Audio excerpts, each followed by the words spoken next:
اتنی یہ situation Turkey ہے. ایک اور ٹرکی سچویشن جس نے عالمی توجہ حاصل کی اور ہیڈ لائنز بنی، اسپیشلی بھارت میں خاصی ڈسکس ہوئی، وہ آزاد کشمیر کی سچویشن تھی جہاں ڈیڈلی کلیشز بھی ہوئے اور صورتحال خاصی خراب رہی کہ پاکستان کے وزیر اعظم کو کمیٹی بنا کے وہاں بھیجنی پڑی. مسئلے کی جڑ کیا ہے؟ یار مسئلے کی جڑ تو لوکل ایشوز ہیں. وہ کہتے ہیں کہ ہمیں جو ہمارا حق ہے وہ نہیں مل رہا، جس کے اندر مہنگائی اور گیس اور پیٹرول اور سبسڈیز، یہ ساری چیزیں. اور اب وہاں 4.5 ملین کی پاپولیشن ہے اور اس میں سے آدھی پاپولیشن تو باہر چلی گئی ہے.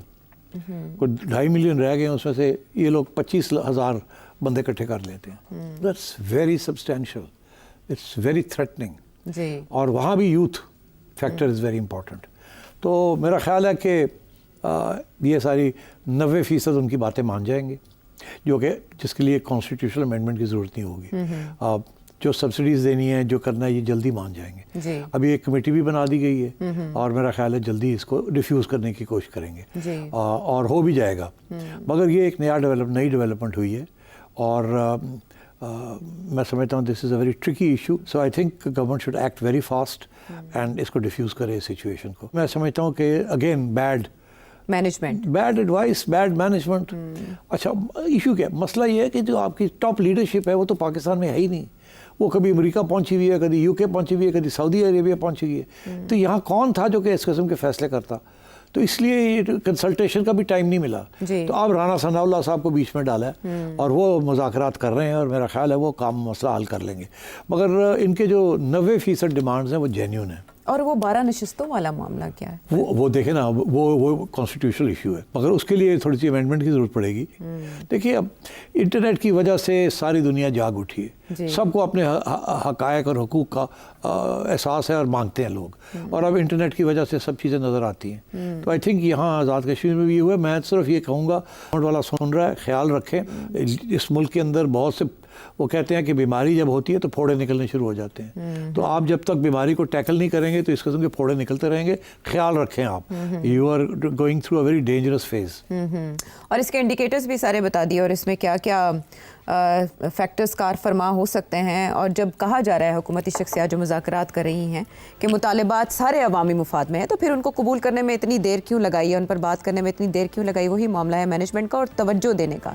چلیں اس سے زیادہ ہم بات بھی نہیں کریں گے اور دیکھیں گے کہ سنڈے تک جو دیا گیا وقت حماس کو کیا جواب آتا ہے اور اس کے بعد کیا ہوتا ہے مشرق وسطیٰ میں. another thing which is very interesting, Afghanistan کے بحاف پہ کافی عرصے سے وہاں درون خانہ تو اختلافات کی خبریں آ رہی تھیں کہ کچھ نہ کچھ ہو رہا ہے، پک رہا ہے، لیکن اس کو دبانے کی کوشش ملا ہیبت اللہ کی جانب سے کامیابی سے اب تک کی گئی. اور وہاں پر جو بھی پابندیاں لگ رہی ہیں اس کے پر ہم نہیں دیکھ رہے کہ عالمی برادری کوئی ایکشن لے رہی ہے. البتہ کہا جا رہا ہے کہ کچھ بیکنگ ہے عالمی برادری کی کو کے سلسلے میں، رپورٹس چھپ رہی ہیں. سیٹ صاحب افغانستان میں کیا ہو رہا ہے؟ افغانستان میں آپ یاد ہوگا کہ کچھ عرصہ پہلے ہم نے ڈسکس کیا تھا کہ انٹرنل پاور اسٹرگل شروع ہو گئی ہے between the Haqqani group and the Kandahar group. جی سو اب اور اس کے اوپر پھر ڈینائلز آنے شروع ہو گئے. ہم نے کچھ ڈاٹس کو جوائن بھی کیا تھا، کون کدھر چلا گیا، کس کے خلاف اریسٹ وارنٹس نکل آئے ہیں and so on and so forth. Haqqani بھی غائب ہو گیا تھا، پھر آ گیا اینڈ سو آن. تو میں سمجھتا ہوں اب وہ بات آگے بڑھ گئی ہے. اب کانفلکٹ ہونی ہے اور اس میں دیکھنا یہ کون کس کے ساتھ کھڑا ہے. دیکھیے حقانی جو ہے اس کا تعلق غلزئی ٹرائب کے ساتھ ہے. ہبت اللہ از فرام دا درانیز. یہ تاریخ سے یہ لڑائی جھگڑے ان کے آپس میں چلتے آ رہے ہیں. درانیز جو ہمیشہ رہے ہیں بڑی اسٹرانگ ہارڈ لائنرز، غلزئی بڑے پریکٹیکل قسم کے لوگ ہیں. اچھا اب سچویشن یہ ہے کہ جو ساری جو نیگوسیشنز ہو رہی ہیں ویسٹ کے ساتھ آن ویریس ایشوز، وہ جو غلزئی فیکشن ہے ود ان دا طالبان وہ کر رہے ہیں. وہ فارن منسٹر ان کا کرے یا ان کا ڈیفنس منسٹر کرے، they are all from the Ghilzai section. اور ہبت اللہ صاحب جو ہیں ہی از اے ہارڈ لائنر. وہ تو کسی چیز کو سننے کے لیے تیار نہیں ہے. ابھی ایز وی اسپیک ایک فارن منسٹر جو ہیں ان کے متقی صاحب وہ پہنچ گئے دلی یا جا رہے ہیں اور یعقوب صاحب جو ڈیفنس منسٹر ہے وہ چائنا جا رہے ہیں. تو کیا کرنے گئے ہیں یہ؟ آپ کا کیا خیال ہے کیا کرنے گئے ہیں؟ اب سچویشن یہ ہے کہ میرا اپنا خیال ہے کہ جب پہلا سائن آیا نا اس کا کہ یہ پاور اسٹرگل شروع ہو گئی ہے. پاور اسٹرگل میں انٹرنیٹ بین کر دیا ہبت اللہ نے, کر دیا نا جی, اور پھر اس کے بعد انہوں نے کہا وہ کیبل کی کوئی مرمت کا کام تھا, تھوڑا آپٹک بہت فائبر. ٹھیک, مگر بات یہ ہے کہ ان کو ڈر اسی چیز کا ہے کہ اس کے ذریعے جو کنسپریسی بن رہی ہے وہ اس کو استعمال نہ کیا جائے. ادروائز تو بڑا مشکل ہے نا ملنا, یہ کرنا.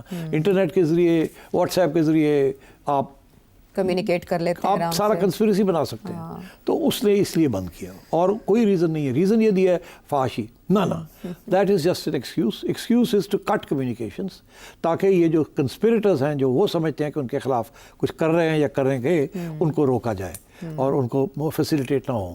تو that is the long and short of it. اب یہ اس میں میں سمجھتا ہوں کہ یہ جو غذائی سیکشن ہے, میں سمجھتا ہوں پاکستان اس کو سپورٹ کر رہا ہے, اور میں سمجھتا ہوں ویسٹرن پاس بھی اس کو سپورٹ کر رہے ہیں.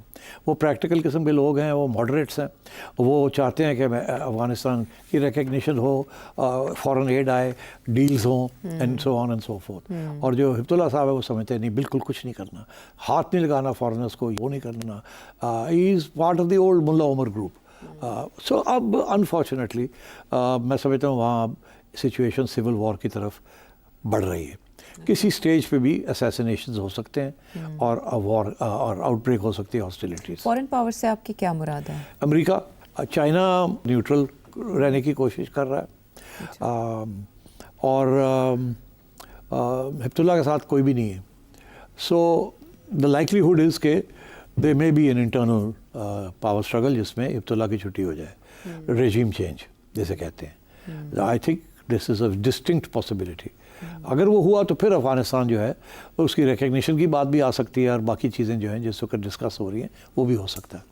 ابھی یہ جو انڈیا گئے ہیں نا, جا رہے ہیں, یہ بھی اسی لیے, یہ بھی جو دیکھ رہے ہیں کہ ہمیں سپورٹ کہاں سے ملے گی اگر ہم نے کچھ کیا تو. اور وہ جو چائنا جا رہے ہیں, چائنا کی اوپینین لینے گئے ہیں اور بتانے گئے ہیں کہ یہاں یہ مسئلے ہیں. تو I think Pakistan is part of this, and Pakistan بھی چاہتا ہے کہ ایسی رژیم آئے جو کہ ٹی ٹی پی کو فارغ کرے, بیکاز ہمارے تو پرابلم وہی ہیں نا. امریکہ کے پرابلمز ہیں, I S and Daesh, and so Pakistan and America have the same problems in Afghanistan. And تو بھارت تو آن بورڈ نہیں ہوگا نا ان پرابلمس میں. نہیں, وہ مگر بھارت کو نیوٹرلائز تو کرنا ہوگا نا. مگر بھارت جائے گا کہاں جائے گا کہیں نہیں جا سکتا. سچویشن میں افغانستان کے ساتھ جائے گا, افغانستان کو ریکگنائز کرنے کی طرف جائے گا. نہیں, بھارت صرف اتنا کوشش کرے گا کہ ان کی تھوڑی سی گنجائش طالبان کے ساتھ رہے. طالبان بھی یہ چاہیں گے کہ بھارت بھی ساتھ چلے ہمارے, تاکہ پاکستان کی جو لیوریج ہے وہ کم ہو. اگر بھارت آن بورڈ ہے اور چائنا آن بورڈ ہے, جو بھی وہ چاہتے ہیں, تو پاکستان کی لیوریج تھوڑی کم ہو جاتی ہے. تو اس لیے وہ سب کے ساتھ بات کرنا چاہیں گے. مگر یہ لوگ جو جا رہے ہیں نا, they are all from the Ghilzai, and so مجھے لگ رہا ہے کہ اب we are in for a power struggle, and you will see things happening in Afghanistan as well. بہرحال اس سلسلے میں پابندیاں تھیں کہ یہ آفیشلز موو نہیں کر سکتے تھے, ٹریول نہیں کر سکتے تھے, لیکن انہوں نے ویور لے لیا ہے ملا متقی صاحب نے, اور وہ انڈیا ٹریول کر رہے ہیں, اور یہ ویور بھی 26 اکتوبر تک ہے. یہ بھی بتاؤ نا, security council, United nation security council کی طرف سے. اب آپ سمجھیں ایک بہت بھاری گروپ بن گیا ہے ود انٹرنیشنل سپورٹ, اور جو ملا ہبت اللہ ہیں وہ آئسولیٹ ہو کے رہ جائیں گے, اور اسے ہمیں اندازہ ہو رہا ہے کہ گیم افغانستان میں کس طرف جا سکتی ہے. مبشر کے وسطی کی صورتحال جب ہم ڈسکس کر رہے تھے تو ایک پوائنٹ اس میں سے مس ہو گیا.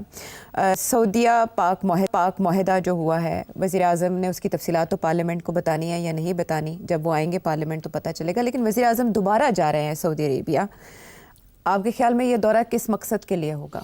اچھا کیا دونوں سوال پوچھ لیا آپ نے. میں نے پہلے کہا تھا کہ پارلیمنٹ کے اندر گول بات کریں گے, کوئی ڈیٹیل نہیں دیں گے, اور زیادہ سے زیادہ یہ ہو سکتا کہیں گے کہ جی ہم ان کیمرہ بریفنگ کریں گے.